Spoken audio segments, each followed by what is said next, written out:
10 ఏళ్ల క్రితం చూసిన బాహుబలి ఫీవర్ ఇప్పుడు మళ్ళీ వచ్చింది. 2015లో బాహుబలి మొదటి భాగం విడుదలై బిగ్గెస్ట్ బ్లాక్ బస్టర్ గా నిలిచింది. దీంతో ఈ సినిమా వచ్చి 10 ఏళ్లు అవుతున్న సందర్భంగా బాహుబలి ది ఎపిక్ రిలీజ్ చేస్తున్నారు.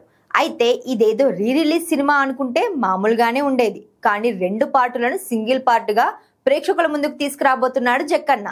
అందుకే కొత్త సినిమా రిలీజ్ రేంజ్ లో బజ్ క్రియేట్ అయింది. అక్టోబర్ 31న బాహుబలి ది ఎపిక్ రిలీజ్ అవుతుండగా ఇప్పటికే అడ్వాన్స్ బుకింగ్ స్టార్ట్ అయ్యాయి. టికెట్లు హాట్ కేకుల్లా అమ్ముడుపోతున్నాయి. రికార్డు స్థాయిలో ఈ సినిమాకు సంబంధించిన టికెట్ల బుకింగ్ కనిపిస్తుంది. ఇప్పటి వరకు ఏ రీ రిలీజ్ సినిమా రాబట్టిన వసూళ్లను ఈ సినిమా రాబట్టే అవకాశాలు కనిపిస్తున్నాయి. బాహుబలి దెబ్బకు కొత్త సినిమాను రిలీజ్ చేయడానికి సైతం వెనకడుగు వేస్తున్నారు మేకర్స్. ఎందుకంటే రాజమౌళినే స్వయంగా రంగంలోకి దిగి ఎడిటింగ్ వర్క్ చూసుకున్నాడు. అంతేకాదు గతంలో యాడ్ చేయలేకపోయిన కొన్ని సీన్స్ ను, విజువల్స్ ను ఈ సినిమాలో యాడ్ చేశారు. దీంతో ఈ సినిమాపై మరింత ఆసక్తి పెరిగింది. ఇదే సమయంలో మరోసారి ప్రభాస్, రాజమౌళి, రానా ఈ సినిమాను ప్రమోట్ చేసే పనిలో పడ్డారు.